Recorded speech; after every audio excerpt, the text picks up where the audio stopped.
Sometimes, the mind takes you on a journey you didn't ask for. Old memories, once sweet, now sting. They replay themselves at the quietest moments, and suddenly, doubt creeps in. You start questioning, was it real? Was it worth it? Did you see it all clearly?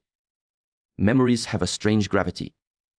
They do not merely exist, they linger, they press, they occupy spaces that should have been reserved for the present. They arrive unannounced, like the soft footsteps of a ghost across a wooden floor, echoing in corridors we thought we had emptied long ago. Sometimes it is a scent, a faint perfume in the wind, the smell of rain on stone, or the fragrance of a flower long gone, that drags the past forward, unrelenting and intimate. The mind seizes upon these fragments, and suddenly hours, days, or years collapse into a single trembling heartbeat. One moment you are walking in sunlight, alive to the warmth of now, and the next, the weight of yesterday sits heavily on your chest, bending your spine, whispering stories that demand attention. Each memory is a tapestry of details, some vivid, some fading into mist. A laugh that once rang like bells now sounds distant, slightly off, key yet familiar enough to pierce the quiet. A word once spoken, casual and unremarkable at the time, returns with new weight, as if carrying hidden meanings discovered only through hindsight. The mind plays with these pieces, arranging them in patterns that can deceive, comfort, or wound. Shadows stretch longer than they ever did, casting doubt over choices, conversations, and moments that once felt whole. What was warmth may now feel like chains. What was comfort may now seem like illusion. There is a peculiar intimacy in the way memories grip the heart. They are never neutral. Even the gentlest recollections carry a current, a pulse that awakens emotions long settled, stirring both joy and ache. They demand reflection and sometimes even surrender. You may try to dismiss them, to shove them into drawers labeled past, but memories have a persistence that is patient, tireless, inevitable. They seep into the quietest corners, arriving in the gentle creak of a door, in the flicker of a candle, in the spaces between words that are said and unsaid. Each recollection carries the weight of all it has survived, the hopes, the disappointments, the moments that made the soul both lighter and heavier. Time does not diminish the heft of memory, it reshapes it. What once burned brightly may now flicker, subtle and shadowed, yet it retains the capacity to unbalance the mind. The human heart, fragile and resilient in equal measure, cannot separate the past entirely from the present. Each memory is a thread, sometimes taut with longing, sometimes slack with regret, but always connected to the living fabric of who we are.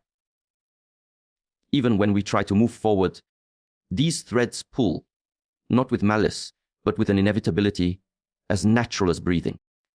To recognize the weight of memory is not to resist it, nor to be defeated, but to understand that the heart is a vessel for both what has been and what is yet to come. Memories can be deceptive in their tenderness, seducing the mind into believing that the past holds answers or explanations for questions the present cannot yet articulate. The mind clings to them, turning them over as if polishing a jewel, hoping for clarity, for insight, for the comfort of understanding. Yet clarity often remains elusive.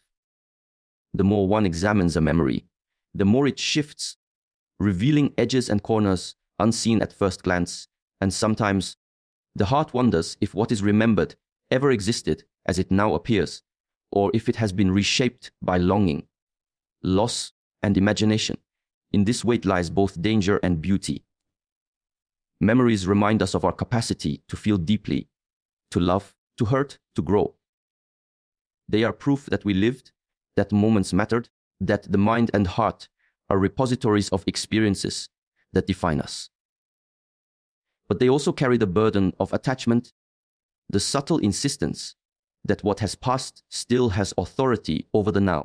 To sit with memories is to confront this duality, to acknowledge their gravity, and to feel both the pull and the release, the heaviness and the warmth, the ache and the lesson that every memory brings. Doubt is a quiet intruder, arriving not with shouts, but with whispers that curl around the mind like smoke. It slips in through gaps in thought, nesting in spaces where certainty once lived. When memories rise like tides, doubt follows, tracing the outlines of what is remembered and asking questions that unsettle the soul. It does not demand attention. It seduces it, coaxing the mind to linger on every word, every gesture, every silence from a past that feels alive again. There is a strange intimacy in this process, as though doubt is both a companion and a challenger, walking beside the heart and whispering, "Is this truly what it seemed? Did it ever mean what you believed?" The voice of doubt thrives in the spaces between memory and reality. It examines, it compares, it magnifies the smallest inconsistencies. A smile once bright and carefree is now dissected, its meaning questioned. A word once casual is now suspect, loaded with intent imagined but never spoken. The mind turns over these fragments like stones in a river, searching for something solid beneath the shifting currents. Each reflection feels necessary, yet each only seems to deepen the fog. Doubt is insistent, patient, and sometimes merciless, refusing to be silenced by logic or reassurance.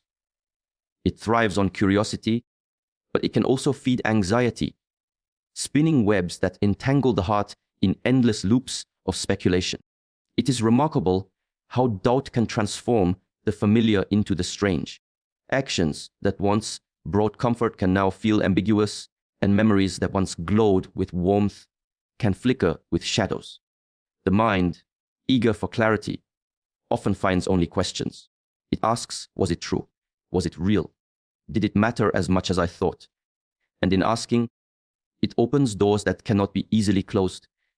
Each question is a gentle prod, a soft vibration that resonates through the chest and mind, reminding the heart that what is remembered is not always what was.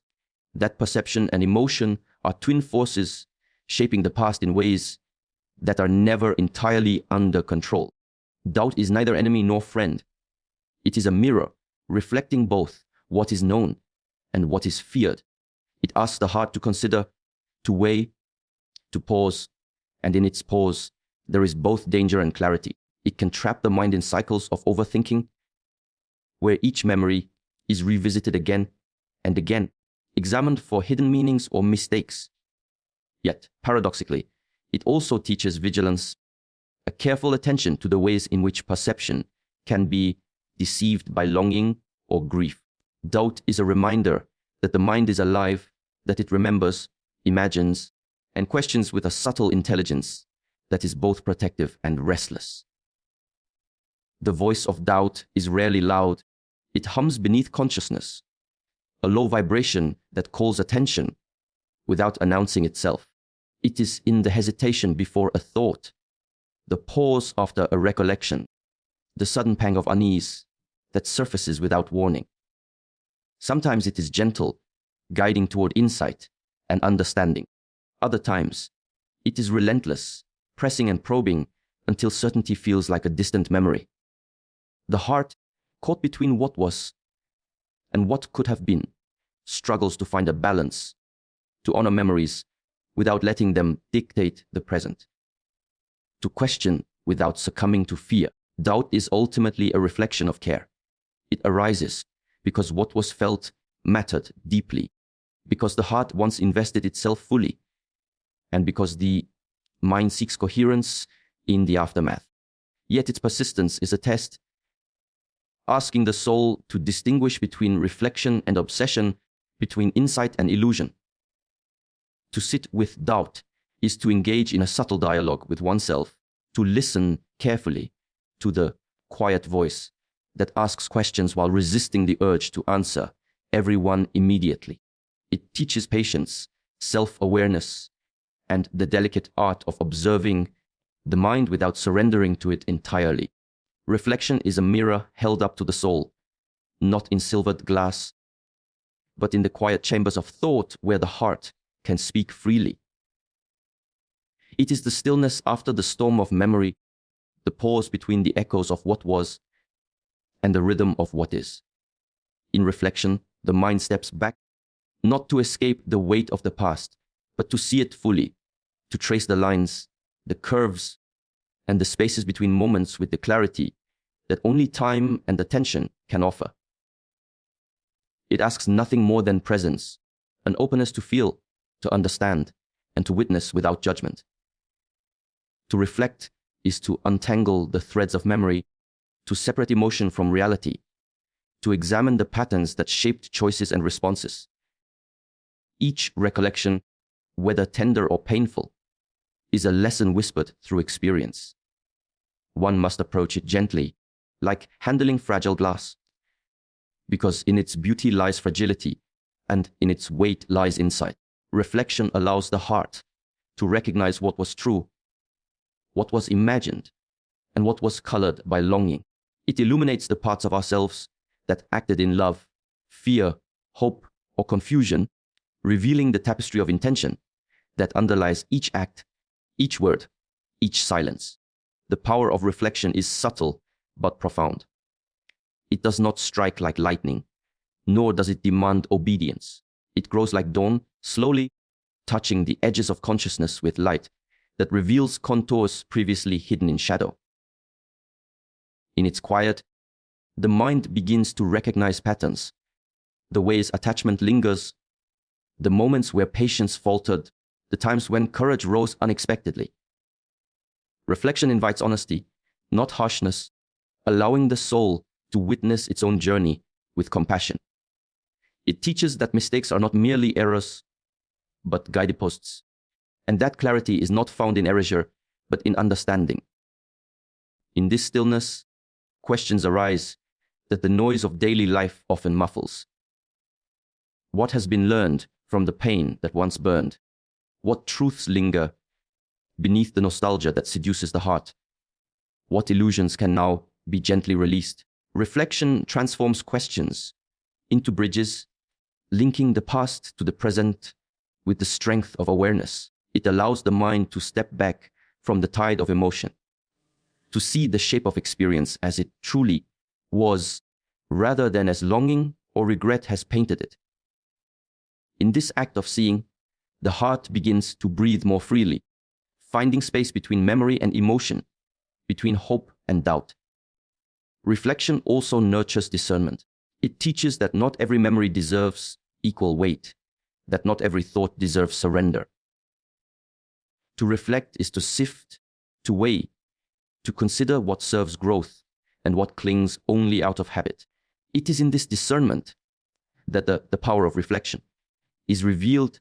It grants the ability to act with awareness, to respond with wisdom rather than instinct, and to navigate the present without being imprisoned by the echoes of the past. The mind, once tangled in shadows, finds lines of light where understanding can flow freely. There is a quiet elegance in reflection, a rhythm that hums beneath awareness. It is not always comfortable. Sometimes it brings unease, confronting the parts of ourselves we might prefer to hide. Yet, in this discomfort lies transformation, a soft reshaping of perspective that strengthens the heart. The mind, trained to pause, to question, to observe, begins to discern truth from longing, fact from memory, lesson from nostalgia. Reflection becomes a sanctuary, a space where the soul is allowed to breathe, to process, and to emerge with greater clarity, seeing the past not as a chain, but as a teacher, not as a shadow, but as light. Clinging is a gentle prison, a soft and subtle trap that ensnares the heart before it even notices. It begins in quiet moments, in the reluctance to release what once brought warmth, in the hesitation to let go of shadows that still feel familiar. The mind convinces itself that holding on is a form of care, that attachment is proof of love, that the past has authority over the present. And yet, in this insistence lies a danger. The more tightly one grips, the more freedom slips away. The heart becomes tethered to echoes, chained to moments that can no longer be lived, and the soul, longing for flight, learns only the weight of restraint. To cling is to mistake memory for reality, to believe that what once existed is still alive in its former shape. It is a quiet resistance to the flow of life, an attempt to preserve what cannot be preserved, to relive what cannot be relived. Each thought, each recollection, becomes a thread that binds, weaving a net so intricate that even the mind cannot see where it begins or ends. In the attempt to grasp what was once cherished, the present becomes distorted, dulled by the shadow of longing, until the heart moves not with freedom, but with hesitation and fear. There is a peculiar comfort in clinging. It whispers assurances, soft as a lullaby. If I hold tightly, nothing will be lost. Yet this comfort is deceptive, for it carries the subtle poison of stagnation. The mind, focused on the past, becomes blind to the present. Joy is filtered through memory, laughter tinged with nostalgia, and even hope is shadowed by the insistence that what was must continue to exist. In this way, clinging shapes reality, bending it to the contours of memory, until life itself feels like an echo chamber, repeating familiar pains and pleasures in endless loops. Clinging also distorts perception. The heart begins to measure the present against the past, comparing moments not on their own merit, but against shadows of memory. Words are misread, gestures misinterpreted, silences exaggerated into significance. The mind becomes a landscape of mirrors, each reflection warped by the insistence that the past defines the present. Even love, beauty, and kindness are filtered through a veil of attachment, unable to shine in their own right. The soul, once open and alive, becomes cautious, hesitant, afraid to move forward lest it betray the fragments it refuses to release. The danger of clinging lies not in remembrance, but in surrendering the now to what is no longer. The heart, when tied to the past, cannot fully inhabit the present. It cannot fully trust in the flow of time or the wisdom of its own instincts. Attachment, once tender, transforms into a weight, pressing down on shoulders, constricting breath, and whispering doubts that would never exist in freedom. Even the smallest joys are tinged with fear, the fear of loss, the fear of change, the fear that letting go will erase not only the memory, but the part of oneself that once loved it. To recognize the danger of clinging is to glimpse both vulnerability and resilience. It is to see the threads for what they are, to feel the pull without surrendering to it completely, and to understand that release is not betrayal, but liberation. Clinging thrives in hesitation, in the refusal to trust that life moves forward with or without consent. It is patient, subtle, insistent, and in its persistence, it teaches a hard lesson, that attachment is a choice, and freedom is found only when the hand that holds finally opens. Even as clinging seduces the heart with whispers of comfort, its true effect is revealed in silence and stillness, in the spaces where nothing can be held. The mind must learn to walk lightly among memories, to honor what was without allowing it to dictate what is. In the gentle awareness of clinging, the heart begins to feel the first tremors of release, the first stirrings of a freedom that comes not from erasure, but from understanding, and from the quiet courage to let the past breathe on its own, apart from the present. Inner clarity is not found in haste, nor does it arrive like a sudden storm. It comes as a gentle unfolding, a quiet illumination that begins in the stillness between breaths, in the spaces where the mind ceases its endless circling and the heart dares to speak without fear. It is the soft light filtering through clouds, subtle but undeniable, touching the contours of thought and memory, revealing both the shadows and the brightness in ways that the hurried mind cannot perceive. To walk the path toward clarity is to honor patience, to allow the soul to sift through echoes, to distinguish what nourishes from what constrains, what is truth from what is longing. Clarity begins with listening, not listening to the noise of the world, nor to the clamor of expectation, but to the quiet voice that resides beneath memory, beneath emotion, beneath doubt. It is the voice that knows without insisting, that speaks without urgency, that carries the wisdom of instinct and experience. In this listening, the heart learns to recognize what feels right, not because it conforms to a narrative, but because it resonates with the deep, unspoken rhythm of being. The mind, trained to analyze, now learns to trust, to perceive not only with reason, but with the subtle language of intuition. The path to clarity requires courage. It is not a journey of avoidance or denial, but of confrontation and acceptance. One must face the shadows of memory, the echoes of doubt, and the allure of clinging without flinching. To acknowledge what has been and what is, without distorting it through fear or longing, is an act of bravery. Each moment of honesty strips away illusions, gently, so that the heart can see the contours of truth more clearly. The soul, once entangled in webs of uncertainty, begins to feel space for breath, for thought, for vision unclouded by past weight. Reflection and discernment are the companions of clarity. To pause, to observe, to weigh each emotion and recollection against the present, is to forge a path through the fog. The mind learns to recognize patterns, to separate fleeting sensations from enduring truths, to honor memories without surrendering to them. In this practice, clarity is not imposed, it grows organically, nurtured by the willingness to face reality without embellishment, to perceive life as it is rather than as desire shapes it. The heart begins to trust itself again, not in blind certainty, but in the measured confidence that comes from understanding, from seeing the past and present with equal attention. Clarity is also freedom. It releases the heart from the tyranny of overthinking, from the chains of lingering attachment, from the shadows of doubt.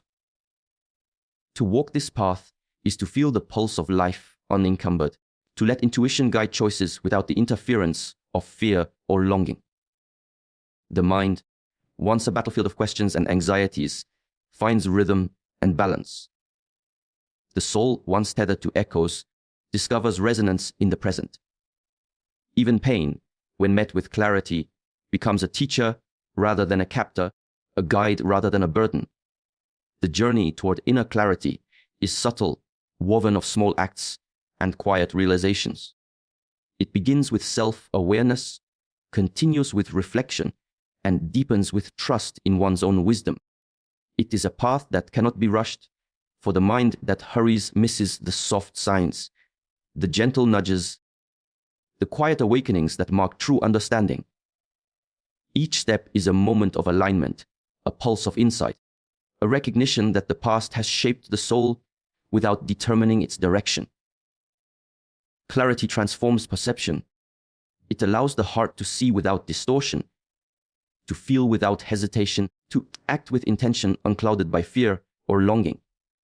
The mind, once burdened by echoes and shadows, begins to navigate the present with calm and confidence. It is in this state that the soul experiences true liberation, a delicate balance of awareness, understanding, and trust in the self. The path to inner clarity is not a destination, but a continuous unfolding, a soft light guiding the heart through memory, doubt, and longing toward a horizon where peace is no longer a pursuit, but a presence, luminous and unshakable. Peace is not a distant shore, it is a quiet river that flows through the heart when the weight of memory and doubt is finally released. Acceptance is its companion, patient and unwavering, waiting not to force, but to guide the soul into the gentle rhythm of being. The mind, often restless and eager for resolution, finds relief only when it learns to surrender, not to forget, not to dismiss, but to acknowledge fully what has been and what cannot be changed.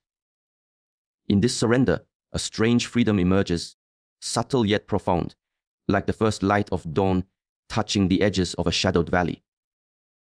To reach peace, one must first recognize the impermanence of all things.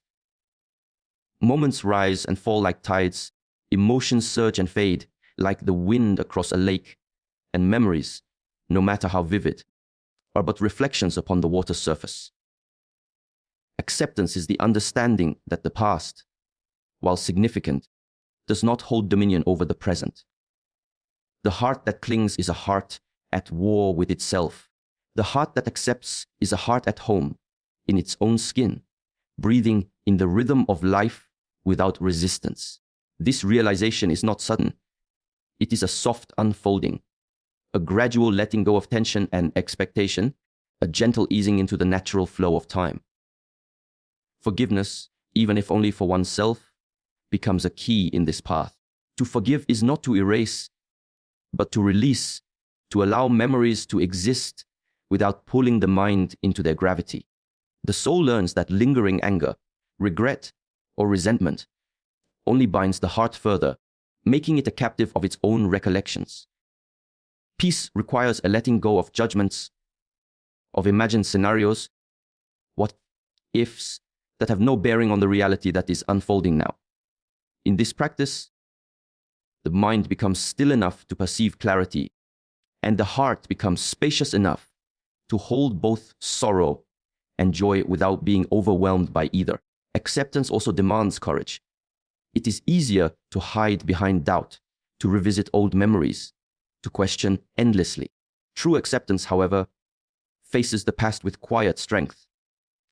It allows the heart to acknowledge hurt without obsession, to remember without imprisonment, and to honor experiences without surrendering to their weight. Each act of acceptance is a declaration that life is moving forward, that the present moment is worthy of attention, and that the soul deserves freedom from the chains of yesterday. In this courage lies transformation, as the heart begins to feel lighter, and the mind finds a rhythm unburdened by constant replay. The path to peace is paved with small, mindful acts, breathing deeply in silence, noticing the gentle movements of life around, finding beauty in moments that cannot be replicated, and allowing joy to exist without comparison to the past. Even pain is met with grace, acknowledged and understood as a teacher rather than a captor. The soul learns to navigate emotions without letting them dictate every choice, to respond rather than react, to hold space for itself and for others without clinging or controlling. In these practices, peace begins to root itself deeply, subtle and enduring, growing in strength over time like a tree whose branches stretch beyond yesterday's shadows. Trust becomes the foundation of inner calm. Trust in one's own intuition, in the rhythm of life, in the unfolding of events beyond immediate comprehension. The mind learns to let go of endless questioning, allowing moments to be as they are, without forcing resolution or certainty. Acceptance does not erase memory, nor does it deny emotion. It allows them to exist in harmony with the present. The heart becomes both witness and participant, feeling fully while remaining grounded, aware while unburdened. In this state, peace is not an abstract idea, but a lived experience. It is found in quiet reflection, in the letting go of control, in the soft awareness that life moves in cycles, and that the soul is capable of embracing both what has passed and what is yet to come. Acceptance transforms the heart from a vessel of tension into a sanctuary of calm. Memories may still arise, doubts may still whisper, but the mind and soul have learned the art of observation without attachment, of presence without clinging, and of freedom without denial. Peace becomes the natural companion of a heart that has learned to let go gracefully, walking lightly through the echoes of yesterday while embracing the light of today. And so, the journey through memory, doubt, reflection, clinging, clarity, And acceptance leads us here to a quiet place within ourselves where the heart can finally breathe. We have wandered through shadows, traced the contours what once was, listened to the whispers of uncertainty, and faced the gentle weight of attachment. In doing so, we have discovered that the past, though vivid and unyielding, need not govern the present. That even the heaviest memories can teach without imprisoning, even doubt can illuminate without destroying, and even longing can soften into understanding. The power of reflection has shown us the delicate truth of our own hearts, and the danger of clinging has reminded us that freedom is a choice. Clarity has offered a lantern to guide our steps, and acceptance has opened the door to peace we have long sought. Each lesson flows into the next, like a river finding its course, carrying with it the wisdom of experience and the gentle strength of letting go. In the end, the heart learns its most profound truth, that peace is not found in erasing the past, nor in holding tightly to what once was, but in embracing what is, with courage, discernment, and love for oneself. Memories may rise, doubts may whisper, and old shadows may linger, but the soul has learned to walk among them with grace, to honor their presence without surrendering to their pull, and to let intuition and clarity light the path forward. So let the past rest in its own time. Let reflection guide, let clarity illuminate, let acceptance heal. The heart, unburdened and awake, moves forward with quiet strength, carrying the lessons of yesterday as gentle wings rather than chains. And in this freedom, in this soft and unwavering light, we find the enduring truth that life continues, rich and vivid, and that the present moment now is ours to embrace fully, without fear, without doubt, and without regret.